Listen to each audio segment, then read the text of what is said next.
Hello students. तो आज हम लाए हैं क्लास 10th फिजिक्स के इलेक्ट्रिसिटी चैप्टर का 12th वीडियो और आज हम बात करने वाले हैं numerical based on joules law of heating. ठीक है, तो जनरली हमारे पास ये फॉर्मूले होते हैं W equal to V I T, W equal to I square R T और W equal to V square upon R T. ठीक है, और ये हमारा वर्क डन का फॉर्मूला है। और अगर हमें हीट का फॉर्मूला निकालना हो, ठीक है, हीट प्रोड्यूस या एनर्जी कंज्यूम, तो ये सेम फॉर्मूला यूज हो जाएगा। ठीक है, फॉर हीट, ठीक है, कितनी हीट जनरेट हो रही है या कितनी एनर्जी कंज्यूम्ड हो रही है। ठीक है, ये बात हम लोग already heating effect of current में समझ चुके हैं। ठीक है, तो इसको मैं इरेज करता हूं और शुरू करते हैं पहले क्वेश्चन से।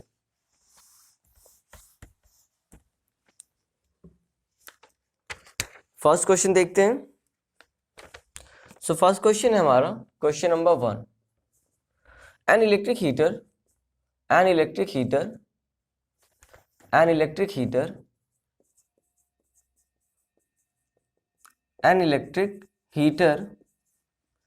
takes a current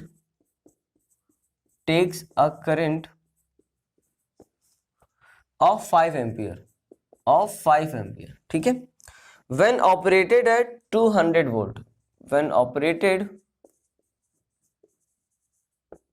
operated at 200 volt। ठीक है, calculate the heat developed in the heater.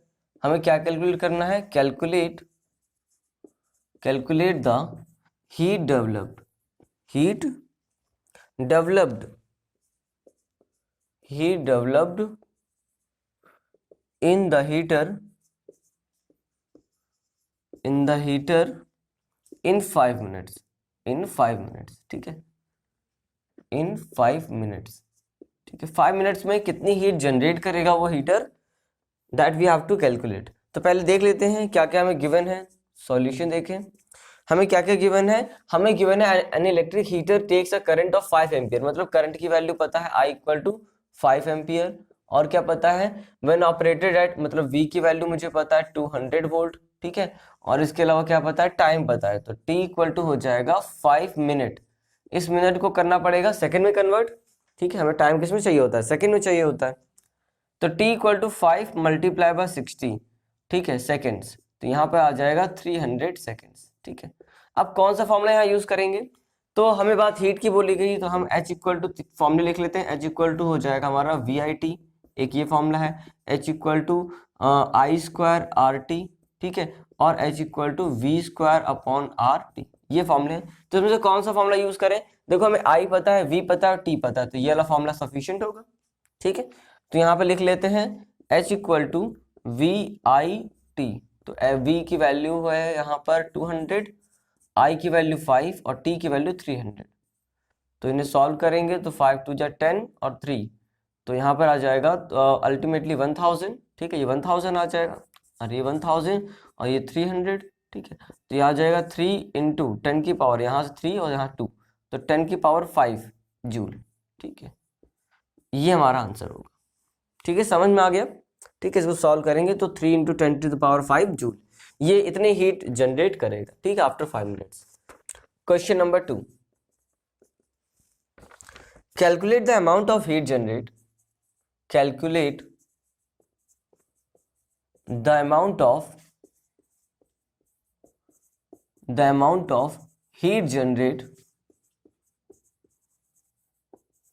the amount of heat generated when 18,000 coulomb of charge, COULOMBS,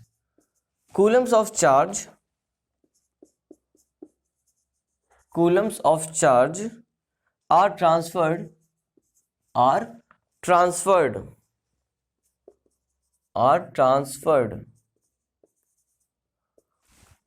transferred in 1 hour। ठीक है, in 1 hour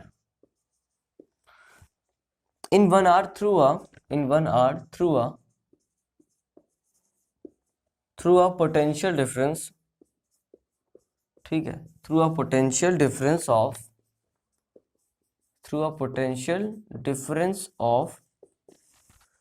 50 volt। ठीक है, ये हमें गिवन है क्वेश्चन में। Calculate the amount of heat generate, मतलब हमें यहाँ पर क्वेश्चन सॉरी यहाँ पे सॉल्यूशन देखते हैं, तो सॉल्यूशन में हमें क्या पता है, सॉल्यूशन में हमें हीट नहीं पता है, तो सबसे पहले हीट पे question mark. Calculate the amount of heat generated when 18,000 coulomb of charge, मतलब आपको Q की वैल्यू पता है 18,000 कूलम, ठीक है, और क्या पता है, आर ट्रांसफर्ड इन 1 आवर, और T की वैल्यू पता है, T की वैल्यू 1 आवर। तो 1 आवर में हमें कैलकुलेट करना पड़ेगा पहले तो T equal to 60 multiply by 60 seconds, तो T इक्वल टू कितना आ जाएगा, 60 मल्टीप्लाई बाय 60 3600 सेकेंड्स, ठीक है। तो अब यहाँ पे कौन सा फॉर्मूला यूज करेंगे, देखो अभी हम लोगों ने लिखा, यहाँ पे हम लिख भी लेते हैं, ठीक है, यहाँ पे लिख लेते हैं H इक्वल टू VIT, और H इक्वल टू क्या हो जाएगा, I square RT, H equal to V square upon R और T, ठीक है। ये तीन फॉर्मूले हैं, तो इसमें से कौन सा फॉर्मूला यूज कर सकते हैं, तो यहाँ पर देखो, यहाँ पर Q की वैल्यू पता है आपको, T की वैल्यू पता है, और आपको पता है कि Q equal to I into T होता है, ये पता है। तो अगर हम I इंटू टी की जगह पे, ठीक है, हम क्या V इंटू क्यू लिख सकते हैं, बोलो, ठीक है, लिख सकते हैं। तो यहाँ पर हम फॉर्मूला यूज करेंगे H इक्वल टू VIT, और H इक्वल टू हम क्या लिख देंगे, IT के प्लेस पर हम डायरेक्ट Q लिख देंगे, क्योंकि IT इक्वल टू Q होता है, Q इक्वल टू IT, ठीक है। अब यहाँ पर देखो H इक्वल टू हमें निकालना है, कैलकुलेट करना है, तो हमें V की वैल्यू नहीं पता है, V की वैल्यू पता है, ठीक है, यहाँ पर लिख लेते हैं, हमें V की वैल्यू भी पता है, V की वैल्यू कितनी है, 50 वोल्ट, ठीक है, ये मेरा गिवन है। तो यहाँ पे V की वैल्यू 50, और यहाँ पे आ जाएगा 18,000, ठीक है। तो H इक्वल टू कितना आ जाएगा, 18 90 इंटू 1 2 3 4, ठीक है, तो 4, तो यहाँ पर आ जाएगा H इक्वल टू 9 इंटू 10 की पावर 5 जूल, ठीक है, ये हमारा आंसर होगा, ठीक है, समझ में आ गया। तो हमने यहाँ पर क्यों यूज किया Q इक्वल टू IT, क्योंकि यहाँ पर हमें IT की वैल्यू नहीं पता थी, वो Q के फॉर्म में दी थी, ठीक है, तो हमने डायरेक्ट यूज कर लिया। समझ में आ गया। चलो ये क्वेश्चन हो गया। अब देखते हैं question number 3। Question number 3, 50 joule of heat energy produce, 50 joule of heat energy produce, heat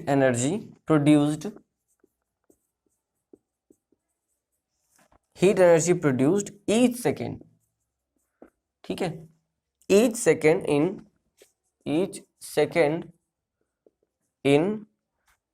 in a 2 ohm resistor, ठीक है। Find the current flowing, current भी हमें फाइंड करना है, find the current flowing, find the current flowing through a resistor,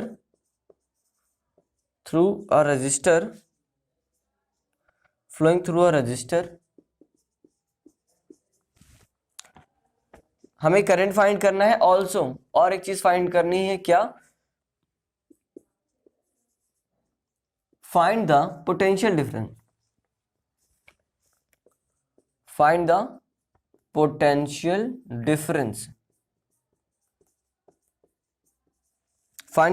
difference, across the resistor, ठीक है, ये पूरा क्वेश्चन है। सो 50 joule of heat energy produce each second in a 2 ohm resistor, find the current flowing through a resistor, also find the potential difference across the resistor। मतलब हमें यहाँ पर solution देखो, तो यहाँ पर हमें दो चीजें पूछी गई हैं, हमें पहले तो पोटेंशियल डिफरेंस पूछा गया है और करंट पूछा गया है, ठीक है, और क्या क्या गिवन है, हमें आर की वैल्यू गिवन है 2 ओम, और क्या गिवन है हमें, और हमें 50 जूल, ठीक है, हीट की वैल्यू भी पता है 50 जूल, और हमें ये दोनों चीजें पूछी गई हैं, ठीक है। और पर ईच सेकेंड बोला गया, देखो ईच सेकेंड बोला गया, इसका मतलब हमें टाइम की वैल्यू भी पता है, तो हम t equal to 1 second consider करेंगे, ठीक है, इतनी सारी बातें हमें पता है, ठीक है। फिर से वही फॉर्मूला हम यूज करेंगे, H equal to VIT, H equal to I square RT, H equal to V square upon R, और ये T, ठीक है। तो अब यहाँ पे चेक करते हैं कौन सा फॉर्मूला यूज कर सकते हैं। देखो हमें रेजिस्टेंस की वैल्यू पता है, तो इसमें तो रेजिस्टेंस है नहीं, मतलब ये नहीं यूज कर सकते हैं हम, या तो ये यूज करेंगे या ये यूज करेंगे। अब यहाँ पर इन दोनों में भी कौन सा यूज कर सकते हैं? हमें पोटेंशियल डिफरेंस की वैल्यू पता है, नहीं पता है, तो हमें यहाँ पे पोटेंशियल डिफरेंस की वैल्यू की जरूरत पड़ेगी। यहाँ पर हमें देखो पोटेंशियल डिफरेंस की जरूरत पड़ेगी, मतलब इसे भी आप यूज नहीं कर सकते। आप कौन सा यूज करोगे? सेकेंड वाला। तो यहाँ पर हम लिखेंगे H equal to I square R T, ठीक है। तो यहाँ से हम कैलकुलेट करेंगे पहले करंट, तो करंट की वैल्यू ऐसे कर लो, तो आई स्क्वायर हो जाएगा H अपॉन आर टी हो जाएगा, तो आई स्क्वायर इक्वल टू हो जाएगा H अपॉन आर टी, या एक काम करो ऐसे कर लेते हैं, ठीक है, स्क्वायर रूट ले लेते हैं इसका। ठीक है, समझ में आ गया। तो H के प्लेस पे हम रखेंगे 50 और R के प्लेस पे रखेंगे 2 ओम, ठीक है, या 2, और T हमने 1 लिया है 1 सेकेंड, तो 1 हो जाएगा, और ये स्क्वायर रूट, तो इसे कट करेंगे कितना आ जाएगा 25। तो स्क्वायर रूट 25 और डिवाइड बाय 1, तो 25 ही हो जाएगा। इसका आंसर कितना आ जाएगा 5, ठीक है, तो 5 एम्पियर, ठीक है, ये 5 एम्पियर हमारा आंसर हो जाएगा। अब हमें V कैलकुलेट करना है, तो V इक्वल टू क्या होता है? I इंटू R, यही तो होता है। तो यहां से कैलकुलेट हो जाएगा I की वैल्यू, हम लोग अभी कैलकुलेट करी 5, और R की वैल्यू कितनी है 2 ओम, तो 2 इक्वल टू कितना आ जाएगा 10 वोल्ट, ठीक है। तो हमारा ये फर्स्ट आंसर है, ये हमारा सेकंड आंसर है, ठीक है, समझ में आ गया आंसर। चलो क्वेश्चन नंबर 4। क्वेश्चन नंबर 4 क्या है? Two conducting wires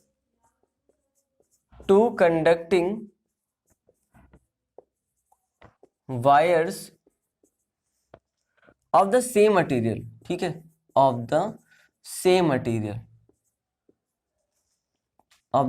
material, question थोड़ा लंबा है, तो देखो, two conducting wires of the same material and of equal length, and of equal length and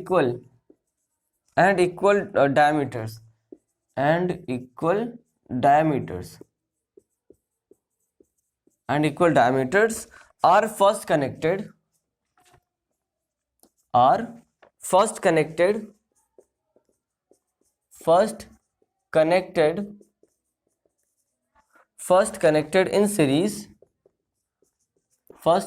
in series and then in parallel, मतलब हमने पहले दो रेजिस्टर्स को कनेक्ट किया सीरीज में और उसके बाद पैरेलल में, पैरेलल की स्पेलिंग, ठीक है, पैरेलल में, इन अ सर्किट अक्रॉस, ठीक है, in a circuit across parallel, in a circuit across, in a एक पैरेलल इसी के साथ में है, in a circuit across the same potential,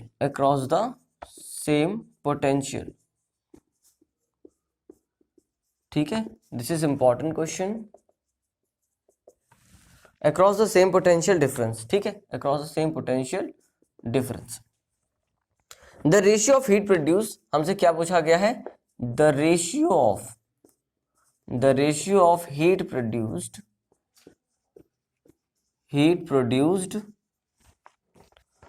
in series and parallel,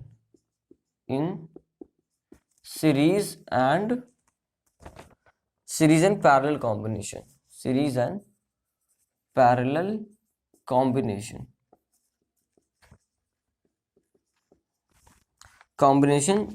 ठीक है। तो क्या होगा? What would be the heat, ये तो क्वेश्चन पूछा गया है, हाँ, द रेशियो ऑफ, या लिख लो फाइंड द रेशियो ऑफ, यहाँ पे लिख लेते हैं find the ratio of the heat produced in series and parallel combination, ठीक है, ये क्वेश्चन है हमसे। तो एक बार क्वेश्चन मैं रीड कर दे रहा हूँ वापस से, two conducting wires of the same material, मतलब उनके रो की वैल्यू सेम होगी, सेम मटेरियल है, ठीक है। So two conducting wires of the same material and of equal length, मतलब उनकी लेंथ भी इक्वल है, एंड इक्वल डायमीटर्स, कुल मिला के उनकी रेजिस्टेंस की वैल्यू सेम हो जाएगी। देखो मतलब अगर मान लो हमने पहले वाले को R1 माना है, दूसरे वाले को R2 माना है, तो R1 कैसे कैलकुलेट करते हो? रो L अपॉन ए, यही तो कैलकुलेट करते हैं। इसका भी हो जाएगा रो सेम मटेरियल, रो तो मटेरियल पे डिपेंड करता है, ठीक है, तो सेम मटेरियल मतलब रो की वैल्यू सेम, सेम लेंथ है मतलब L, सेम डायमीटर है, मतलब उसका क्रॉस सेक्शनल एरिया भी ए हो जाएगा, ठीक है। तो अल्टीमेटली यहां से क्या बात समझ में आई कि R1 इक्वल टू R2 होगा, इसको हमने R मान लिया, ठीक है। समझ में आया क्यों ये दोनों इक्वल है, कहीं पे बोला नहीं है बट हमने समझ लिया कि ये रेजिस्टेंस की वैल्यू सेम होगी। तो two conducting wires of the same material and of equal length and equal diameters are first connected in series, पहले इन्हें हमने सीरीज में कनेक्ट किया। तो देखो सॉल्यूशन भी करते जाते हैं, तो अगर हम इन्हें सीरीज में, ये तो समझ में आ गया कैसे हो गया। तो यहाँ पे एक स्टेटमेंट लिख भी लेते हैं, R1 equal to R2 equal to हमने R मान लिया, ठीक है। अब इसको चाहो तो लिख लो लेट, ये हमने लेट कर लिया ना। अब हमें ये चीज समझनी है कि अगर हमें सीरीज में कनेक्ट करते हैं तो सीरीज में देखो, ठीक है, सीरीज में करेंगे तो ये R equal to total resistance, यहाँ पे हम लिख लेते हैं RS, ठीक है, equivalent resistance when they are connected in series. तो यहाँ पर हो जाएगा R1 प्लस R2, या दोनों की वैल्यू R ही है, तुम R प्लस R लिख लेते हैं, ठीक है। R1 प्लस R2 की वैल्यू तो सेम है ना R, तो हमने R प्लस R लिख लिया, इक्वल टू 2R, मतलब टोटल रेजिस्टेंस कितना आ गया 2R, जब ये सीरीज में कनेक्ट थे, ठीक है। इसी तरीके से अगर हम पैरेलल की बात करें, पैरेलल की बात करें तो RP, ठीक है, RP क्या रिप्रेजेंट कर रहा है, टोटल रेजिस्टेंस या equivalent resistance when these resistors are connected in parallel series. तो यहाँ पे हो जाएगा, एक मिनट, 1/RP होगा ना, तो इसे 1/RP मान लेते हैं। तो 1/RP equal to 1/R plus 1/R, तो यहाँ पे आ जाएगा 2/R। तो अगर हम यहाँ से RP की बात करें तो RP हो जाएगा, RP ये हो जाएगा R/2, ठीक है, यही तो हो जाएगा। समझ में आ गई बात। और हमें रेशियो बताना है, तो हम रेशियो देखो कैसे बताएंगे, इसको हटा दूं, ठीक है, तो समझ में आ गया होगा, इसको हटा देते हैं। देखो अब हमें रेशियो बताना है हीट प्रोड्यूस्ड का, तो हीट का फॉर्मूला हम लिख लेते हैं। देखो यहाँ पे हीट के 3 फॉर्मूले हम लिख ले रहे हैं फिर से, H इक्वल टू VIT, ठीक है, और H इक्वल टू हमने क्या लिखा था I² RT, और H इक्वल टू V²/R और ये T, ठीक है, ये 3 फॉर्मूले यूज करते हैं हमेशा, ठीक है, हीट के लिए। अब देखो कौन सा फॉर्मूला यूज करेंगे यहाँ पर, तो देखो यहाँ पर हम VIT, हमें V के बारे में कुछ नहीं बोला गया है, ठीक है, बोला गया सेम पोटेंशियल डिफरेंस बोला गया ना, है ना, across the same potential difference, same potential difference, ठीक है। I हमें करंट नहीं पता है, हाँ करंट की वैल्यू नहीं पता, तो हम ये नहीं रख सकते, हमें करंट की वैल्यू, और करंट भी यहाँ पे भी आ रहा है, तो जहां पे करंट आ रहा है वहां पे हम यूज नहीं कर सकते क्योंकि करंट हमें नहीं पता है, ठीक है। और H इक्वल टू V²/RT, तो ये हम देख सकते हैं, ये वाला फॉर्मूला यूज कर सकते हैं, H इक्वल टू V²/RT। यहाँ पर T के लिए परेशान नहीं होना, क्योंकि हम यहाँ पे कुछ क्वेश्चन में नहीं बोला गया है, तो हम ये मान चलेंगे कि दोनों का टाइम हमने सेम लिया है, ठीक है। तो जितने टाइम के लिए वहां पे यूज किया है उतने टाइम के लिए सेकंड वाले में यूज किया है, मतलब जितने टाइम के लिए हमने सीरीज में यूज किया है, मान लेते हैं यहाँ पे भी T टाइम के लिए यूज किया है और यहाँ पे भी T टाइम के लिए यूज किया है। अब देखते हैं, तो यहां से हम निकालेंगे H, पहले हम निकालते हैं H फॉर सीरीज, HS, ठीक है, H फॉर सीरीज। तो यहाँ पर देखो HS हो जाएगा मेरा V² हो जाएगा ना, V²R, ठीक है, RS, और हो जाएगा V²T हो जाएगा, V²T/RS, ठीक है, यही हो जाएगा। इसी तरीके से HP कितना हो जाएगा, V²T/RP, बोलो ठीक है भाई। हीट प्रोड्यूस जब सीरीज की बात करेंगे लिख भी लो, यहाँ पर ये सीरीज की बात हो रही है और ये पैरेलल की बात हो रही है, ठीक है, समझ में आई बात। तो T रिप्रेजेंट कर रहा है पैरेलल को। अब इनका रेशियो निकालना है तो हम यहीं पे निकाल लेते हैं रेशियो ऐसे, ठीक है, रेशियो इसको हटा दो, ठीक है, इसको ऐसे कर लो, ठीक है, ऐसे रेशियो निकालेंगे इनका हम। तो रेशियो देखो क्या क्या मिलेगा आपको, V² से V² कट जाएगा, T से T कट जाएगा, तो HS/में HP कितना मिल जाएगा आपको, मिल जाएगा यहाँ पर मिलेगा रेशियो आपको, ये ऊपर चला जाएगा, तो RP/में RS, ठीक है। और RP/RS की वैल्यू देखो कितनी है, इसको हटा देते हैं। RP/RS की वैल्यू कितनी है, RP कितना है, RP है R/2, तो R/2 डिवाइड बाय RS कितना है, RS है आपका 2R, यहाँ पे रखेंगे 2R, तो ये 2 नीचे आ जाएगा, R से R कैंसिल आउट हो जाएगा, तो ये आ जाएगा 1/2 मल्टीप्लाई बाय 2 मतलब 4। तो यहाँ से हम कैलकुलेट करेंगे HS रेशियो HP जो होगा वो 1/4 होगा, ठीक है। फाइनली हमने आंसर कैलकुलेट कर लिया, ठीक है। और ये हमारा आंसर होगा। ठीक है, इंपॉर्टेंट क्वेश्चन था, समझ में आ गया होगा, बोलो ठीक है, समझ में आ गया रेशियो कैसे कैलकुलेट किया। चलो नेक्स्ट क्वेश्चन देखते हैं। Question number 5। क्वेश्चन नंबर 5 क्या है? Two conductors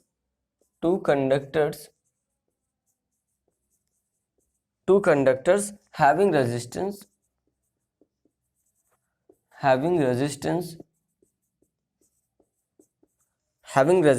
R1 and R2, ठीक है, रिस्पेक्टिवली आर कनेक्टेड। ठीक है, R1 और R2 रिस्पेक्टिवली, ठीक है, आर कनेक्टेड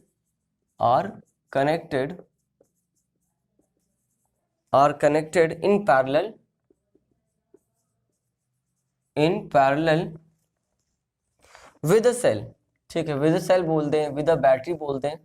ठीक है, विद अ बैटरी लिख लेते हैं हम। ठीक है, with a battery. Find the ratio of the, question क्या बोला गया है? Find the ratio of, this is also very important question. ठीक है, इंपॉर्टेंट वन। क्या बोला गया? Find the ratio of the energies, find the ratio of the energies consumed by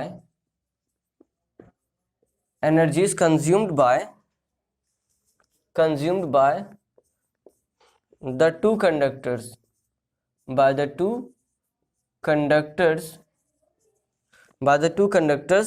in a fixed time। ठीक है, यहां पर देखो बोल दिया गया टाइम की बात, नहीं देता तो भी हम टाइम को सेम मान के चलते हैं, बोल दिया गया तो नो प्रॉब्लम। अब देखो two conductors having resistance R1 and R2। ठीक है, हमें दो रेजिस्टेंस की वैल्यू पता है, जिसका रेजिस्टेंस R1 एंड R2 है। तो R1, चलो हम R1 ही R2 लिख लेते हैं, उसमें कोई दिक्कत नहीं। तो हमें two conductors having resistance R1 and R2 respectively are connected in parallel with a battery. ठीक है, तो उसका कुछ ऐसे चलो बना लेते हैं थोड़ा सा इसको ऐसे। ठीक है, ये हमारा फर्स्ट रेजिस्टेंस है। ठीक है, और इसी तरीके से हमारा सेकंड रेजिस्टेंस ऐसा कुछ है। ठीक है, ऐसे ये बैटरी से कनेक्ट है ऐसे। ठीक है, ये ऐसे कनेक्ट है। ठीक है, यहाँ से प्लस माइनस, यहाँ से करंट फ्लो होगा। ठीक है, करंट की हमें जरूरत ही नहीं पड़ेगी। ठीक है, ये हमने R1 मान लिया, ये हमने R2 मान लिया। ठीक है, यहाँ से करंट फिर वापस मिलेगा, यहाँ पे की लगा लो। ठीक है, ऐसा कुछ अरेंजमेंट है। और हमें बोला गया है find the ratio of energies consume. देखो अभी मैंने जब शुरू किया लेक्चर तो आपको बताया कि हमें चाहे एनर्जी की बात बोले, हीट की बात बोले या वर्क की बात बोले, इन तीनों को ही हम एक ही फॉर्मूले से डिनोट करते हैं, VIT या I²RT या V²/R और T। ये तीनों को ही हम इस फॉर्मूले से रिप्रेजेंट कर सकते हैं। ठीक है, ये चीज हम लोगों ने heating effect of electric current में बहुत अच्छे से समझी हुई है। तो यहाँ पे अब क्वेश्चन आता है कि कौन सा फॉर्मूला यूज करें, क्योंकि यहाँ पर हमें ये पता है किसका मान लेते हैं, अगर पोटेंशियल डिफरेंस V है तो यहाँ पर भी V होने वाला है, मतलब पोटेंशियल डिफरेंस दोनों के अक्रॉस सेम होगा। R1 और R2 के लिए हमें बोला गया है find the ratio of energies consumed. Energy consume कितनी करेगा, तो एनर्जी कंज्यूम के लिए भी यही फॉर्मूला हम यूज करेंगे। अब कौन सा फॉर्मूला यूज करेंगे? क्या हमें करंट की वैल्यू पता है? करंट की वैल्यू नहीं पता है। ठीक है, चलो तो करंट की वैल्यू नहीं पता तो हम इसे भी यूज नहीं करेंगे, इसे भी यूज नहीं करेंगे, ये वाला यूज कर लेते हैं। ठीक है, जैसे अभी पहले यूज किया था। करने को तो हम ये वाला भी यूज कर सकते हैं। ठीक है, हम मान लेते हैं यहाँ पर I करंट जा रहा है, तो यहाँ से I1 जाएगा, यहाँ I2 जाएगा, फिर यहाँ पर I1 R1 होगा, फिर यहाँ पे I2 R2 होगा। ठीक है, बाय ओम्स लॉ। फिर इसके बाद हम H = I²/RT लगाएंगे, फिर यहाँ पर I की वैल्यू रखेंगे। बहुत लंबा प्रोसेस होगा। ठीक है, उस मेथड से नहीं करेंगे हम। ठीक है, हम लोग एकदम सिंपल मेथड यूज करेंगे, V²/RT, क्योंकि हमें T तो सेम बोला ही क्या है, V पता है, क्योंकि पैरेलल में बोला गया है तो बोलने की जरूरत नहीं है, V सेम होगा। और R1 R2 की वैल्यू में R1 R2 की वैल्यू गिवन नहीं, बट R1 R2 के टर्म्स में हम रेशियो बता सकते हैं। ठीक है, तो इसको हटा देते हैं अभी, देखो कैसे करेंगे। तो हम यूज करने वाले हैं V²/RT। देखो तो हम यहाँ पे इसका सॉल्यूशन देखते हैं। यहाँ पर देखो, तो यहाँ पर हम बात करते हैं E1 की। ठीक है, E1, तो यहाँ पर हम डायरेक्ट फॉर्मूला यूज करेंगे V²T/R। ठीक है, और आर हम यहाँ पे पहले वाले के लिए यूज कर रहे हैं तो हमने R1 मान लिया। इसी तरीके से अगर E2 की बात करें तो E2 की बात करेंगे तो कितना आ जाएगा, V square upon T, V square T upon R. R2 की बात करेंगे, ठीक है, यहाँ E1 इक्वल टू ये तो E2 इक्वल टू ये। इनके रेशियो की बात करनी है तो चलो यहाँ पे कर लेते हैं, E1 upon E2 equal to V square T upon R1 और V square T upon R2। v की वैल्यू भी सेम है, t की वैल्यू भी सेम है, ठीक है, बोला गया है इन अ फिक्स टाइम, तो इससे पूरा कैंसिल हो जाएगा वी स्क्वायर टी से। तो E1 रेशियो E2 जो मिलेगा वो क्या मिलेगा हमें, ये R2 पर आ जाएगा, तो R2 रेशियो R1, ठीक है, इनके रेजिस्टेंस के इक्वल मिलेगा, ठीक है, ये, या इसे ऐसे लिख लो, ऐसे लिख लो, E1 upon E2 equal to R2 upon R1, ठीक है, ऐसे भी लिख सकते हैं, ठीक है, तो ये हमारा आंसर होगा। ठीक है, समझ में आ गया। तो आज के वीडियो में बस इतना ही। नेक्स्ट वीडियो में हम बात करेंगे कुछ और न्यूमेरिकल्स जो कि बेस्ड होंगे पावर और उसके कुछ एप्लीकेशंस पे। ओके।